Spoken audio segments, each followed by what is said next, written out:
So we in the previous class we had done about economic exploitations, right? And then now we will do about the racial arrogance and racial discriminations of the Britishers. As you all know that the Britishers were discriminating the Indians on the basis of racial and on the basis of caste, and they were considering them as inferior, right? So basically that was something which definitely disappointed the Indians, and it hurted their feelings also, their sentiments. Now let's see what happens further. All Indians, irrespective of their social, economic and political status, were considered to be an inferior and uncivilized race. So whichever caste or whichever economic or political status the Indians belong to, the Britishers considered all the Indians as number one, inferior and as uncivilized. So for them, the Indians were very inferior, uncivilized, illiterate. And if you will remember in the previous class, we also came across the sentence which says that the Britishers believed that the Indians do not have the capability to govern a particular territory, right? So they were having this mindset for the Indians. They were looked down upon, treated with contempt, and humiliated. Western ideas of equality and personal freedom were taught in English schools and colleges in India. Now, see, that's the reason what they were doing. They were imparting the, ideas of having equality, having personal freedom in the schools and colleges which were there in India. And if you remember, there were few Indians who had enrolled in these Western educations, right? And they were getting education from these British schools and colleges, right? Do you all remember? Am I audible? Yes, ma'am. Okay. The Queen's Proclamation of 1858 promised Indians equal opportunities. This was in sharp contrast to the actual situation. Now, you remember after the revolt of 1857, this point you all had written down even in your exams. The Queen's Proclamation of 1858 promised what? That the Indians will now be treated or given equal opportunities. You remember the Indian sepoys, they were treated with inferiority. They were not given equal payments. They were not given equal status. Even if they deserve any position, they were not. Although they helped the British to set up an empire in India, they were neither appreciated. Yes, they were not even appreciated for whatever they had done. All right. So, after that, you remember the queen came into action, and she had promised that now onwards equal opportunities would be given. The discriminatory policies adopted by the British at the social, political, economic level were greatly resented by the Indian intellectuals. Indians were debarred from using. Please underline this. How they were discriminating these Indians. Okay, they did not allow the Indians to use parks, clubs, hospitals, libraries. Railway coaches were reserved exclusively for the Britishers. You remember there's an incident which happened with Gandhiji, where in one particular compartment only the whites would board. The Indians were not allowed to board that compartment, and he was thrown away on the platform, right? So that example shows that how they were discriminating the Indians on different levels. All important positions in the administration were reserved only for the Britishers. Okay, so Surendranath Banerjee was dismissed from the Indian civil services on flimsy grounds. Nominated Indian members in the legislative councils were not given any powers. And you remember after the revolt, the Indians were demanding that we Indians should also be given a chance to enter the legislature, right? The parliament. And the Queen had promised for the same. She said that, okay, equal opportunities would be given. Now, even if the position was given, and the person the Indians who were there in this particular legislative assemblies, although they were deserving, they were not given that particular power. So this is how they were discriminating the Indians at each and every level. All right, have you all understood till here? Have you all understood till here, children? Yes, ma'am. Okay. Repressive policies of Lord Lytton. Okay. Lord Lytton's discriminatory policies caused great resentment among the educated Indians. Okay, yesterday I was talking about the Vernacular Press Act. Do you remember? What did we learn about Vernacular Press Act yesterday? Who will tell me? Who will tell me That what the was? leaders of the Indians, educated Indians, used the press to criticize the British. Yes, the educated. And what else they did? They did not just criticize the Britishers. What Ma'am, else did they do? but they also spread the awareness of independence. Right. They also spread the message of awareness about having freedom. Yes, Hia, you are raising your hand. Yes, ma'am. And the national literature also, it inspired all the other people by essays, poetries, and Yes. stories. Yes. Okay. So now let's see what happens in the Vernacular Press Act. This act, please underline what exactly is there in this act. This act curbed the liberty of the Indian press. It deprived the people of their basic right to freedom of speech and expression. So these local newspapers, they were criticizing the Britishers. They were giving the clear picture of the Britishers. So now what did the Britishers do? They came up with an act which was called as the Vernacular Press Act. Now through this act, what they did, they took away the liberty from the Indian presses. Okay, that they are not going to write anything against the Britishers. Okay, so basically challenging their freedom of speech and expression. Okay, so this is important. Clear? Yes, ma'am. Vernacular Press Act, what had happened in this? Who will tell me before I go on to the next act?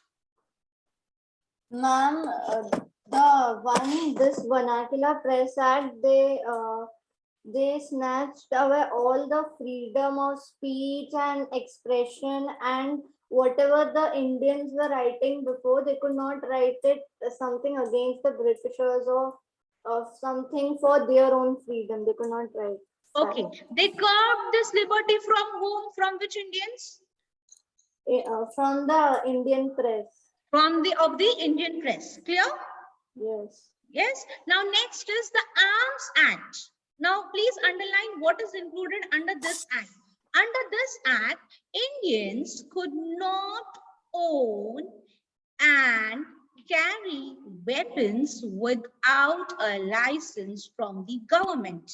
This act did not apply to the Europeans. Okay, so this act was only for the Indians, that the Indians were not allowed to use or own any weapons. But this rule was only on the Indians and not on the Europeans. So they were free to carry the weapons, they were free to own the weapons. Okay, so can you see the discrimination over here? Yes, ma'am. Yes, The Britishers can communicate, can propagate whatever they want about the Indians, but if the Indians were trying to do that through the press, they stopped that with the help of this Vernacular Act, and the Britishers were allowed to carry their own weapons and own the weapons, but the Indians were not. So, for example, now can you imagine what the atmosphere would be? Half of the population which is there in India, they would be scared. They do not have the liberty to talk. They do not have liberty to express. And on top of that, they are staying along with the people who are already carrying weapons. Clear? Yes. Have you all understood? Yes, ma'am. Yes, ma'am.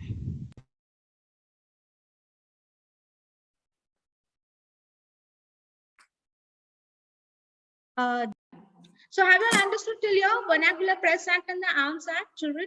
Yes, ma'am. Next is reduction in age for ICS examinations. The age limit for candidates appearing for the Imperial Civil Service examinations, which is also called as ICS, okay, was reduced from 21 years to 19 years. The chances of Indian candidates joining the civil services were greatly reduced with this law. So definitely, see, what they did, these are the different strategies which they used so that they could avoid the Indians from entering into their own administrative system.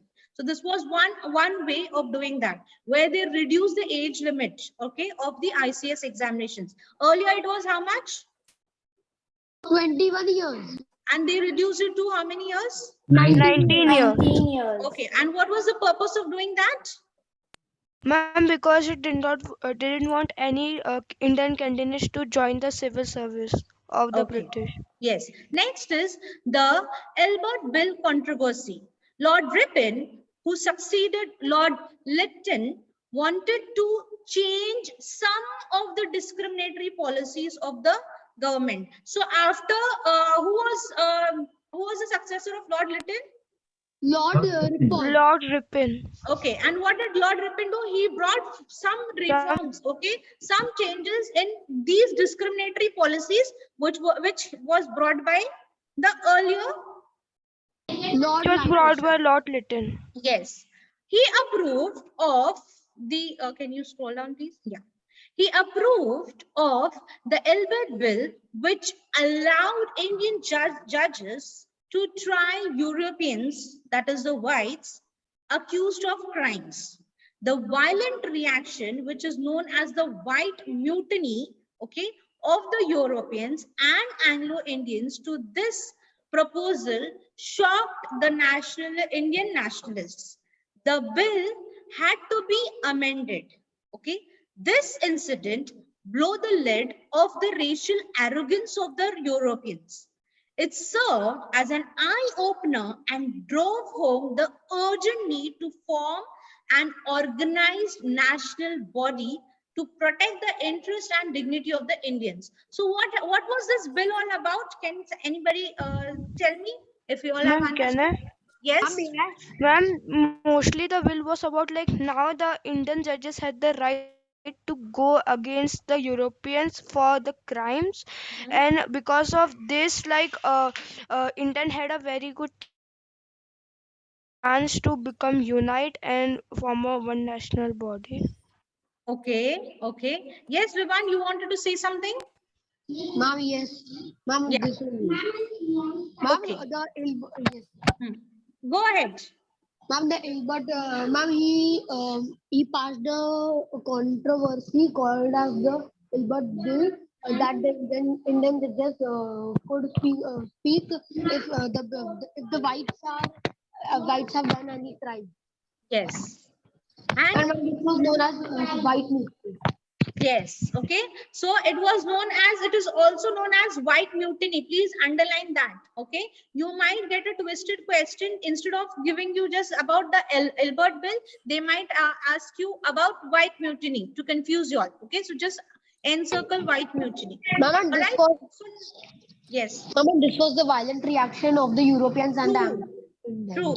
So because of this, what had happened, because of this bill, where the Indian judges were allowed to try these Europeans, and what had happened because of this, the Indians, it hurt the Indians' sentiments, and now they realize the arrogance of these Europeans, and now they actually realized or developed the feeling of forming an organized national body. They thought that now it is, it's high time, we are listening to them, we are getting dominated by them, it's high time that we take a stand and we form our own organized national body. So this is the point where they realize that okay, we have to come together, we have to form an national body so that we can fight for for our own dignity, right? Clear? Yes, ma'am. All right. So in the year 1883, Surendranath Banerjee held the Indian National Conference, and within 2 years, the Indian National Congress was born. Okay, so that was the peak on okay, where they felt that no, now we have to take a stand. We need to come together. We need to form a national body, and therefore it was Surendranath Banerjee who held a meeting. All right, in the year 1883, and immediately 2 years after that, the party was formed, which was called as the Indian National Congress. Now from here we begin the freedom struggle. Okay, now the Indian National Congress plays a very important role in the freedom struggle. All right, we will see more details about the Indian National Congress. Have you all understood till here, children? Yes. Now, okay, Indian National Congress. The national aspirations of the Indian people found expression in the establishment of the Indian National Congress in the year 1885. So see, 1883 he took a meeting, and 1885 this particular Indian National Congress was formed after 2 years. The initiative was set up, and all India organization was taken by Alan Octavian Hume, a retired British official of the civil service. With the support of the important Indian nationalist leaders, he laid the foundation of the Indian National Congress in December 1885. So, who helped them in forming this organization? Alan Octavian Hume. Yeah, he was a British official, okay, a retired one. Yes, and he also realized, okay, the level of domination. Can you see the level of domination that even the person who belonged to the enemy group has supported them, all right, to form this group. And he laid the foundation of Indian National Congress in the year 1885.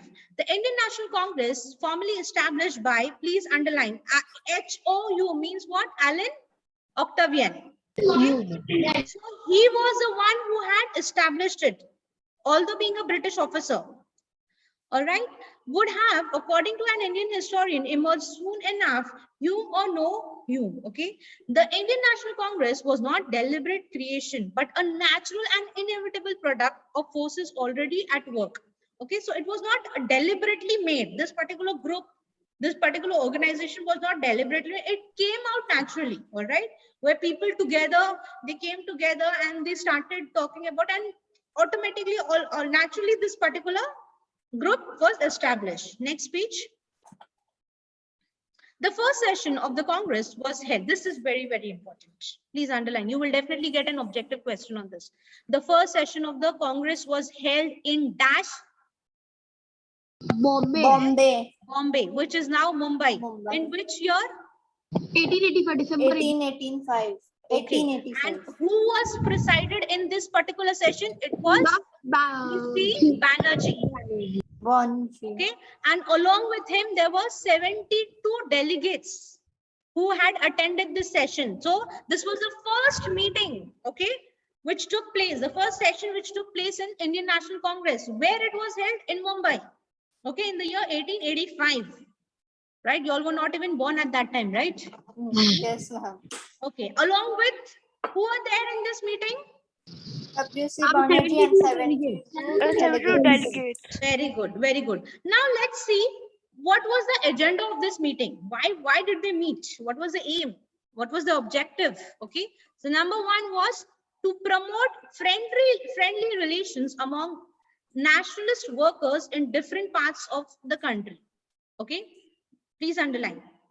Promote friendly relations among all the nationalist workers. See, they were all fighting individually in different small territories. So now in the first meeting itself, what did they decide? That whoever is fighting individually, what we will do, we will have a friendly relation with them. If we want to work for, let's first develop the relationship, right? Let's be friendly with them, and then we can bring them together. Next is to develop and strengthen the feeling of national unity throughout the country. Third one is to formulate popular demands and to place them before the government. Okay, so developing friendly relationship with all the brothers who are there in different territories, for propagating and strengthening the feeling of nationalism, and then preparing a draft so that they can go to the Britishers and put their demands in front of the Britishers. Okay, to train and organize public opinion in the country, and not just, working at our own individual level or group level. We need to make the public also aware of what we are doing, right? If we get maximum support, definitely it will create a better impact. So these were the aims of the first session. The first session of the Congress ended with the delegates affirming their loyalty to the British Crown and declaring that all they desired was greater involvement and participation of Indians in the government.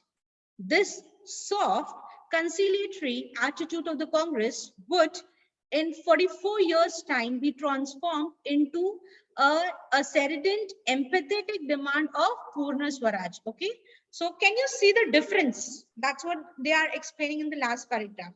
What it is that initially when they put up the demands, okay, that we are going to, formulate a proper demands and place it in front of the Britishers. So initial meeting, what they thought that, this is a great task to do, right? It will involve a lots of people. It will, we need to have a lots of involvement, a lots of participation of the people, so that we can go forward and place our demands in front of the government.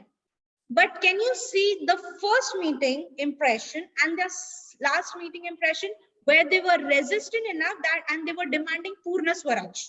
Can you see the difference? Yes, First ma'am. meeting, they thought that this is impossible. To do this, we need a lot of participation. And towards the end, what they are demanding? The Indian National Congress delegates that now we want Purna Swaraj. I hope you all know what is Purna Swaraj. Purna Yes, means, ma'am. Full independence. means what? From whom? From the British. Britishers. Britishers. All right, next.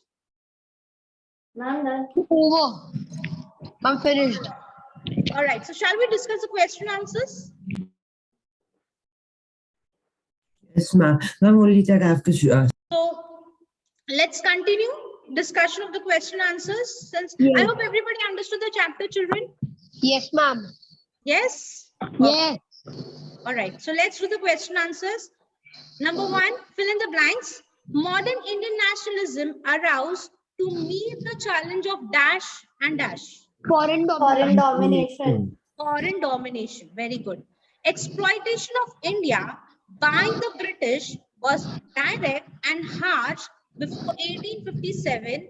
After 1857, it became dash and dash. Uncertain and systematic. Yes. Before 1857, the revolt of 1857, you remember, it was very harsh. But later on, this was the change. All right. Yes. Third, the Dash Rebellion was an armed rebellion of The six Puka Rebellion.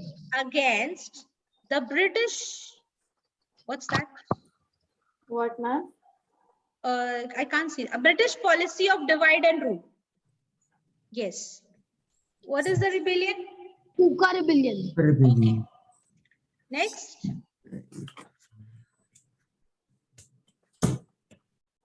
All right. Yes. Next is the English language acted as a dash between the educated Indians. Link. Some link. Link. Very good. AOU laid the foundation of the dash in December 1885. Indian National Congress. We just read it. Indian National Congress. Very good. Very good. Are you all ready with the massive following? Shall I Yes, discuss ma'am. that? Yes, ma'am. Number one, Pukas. Ma'am, Followers the of Guru Ram Singh. Guru Ram Singh. Followers. Yes, followers of Guru Ram Singh. Nanhala Uprising. Bihar. Bihar. Okay. William Jones. Rediscovered India's glorious. Rediscovered India's glorious Very good. past. Rediscovered India's glorious past. Vande Mataram.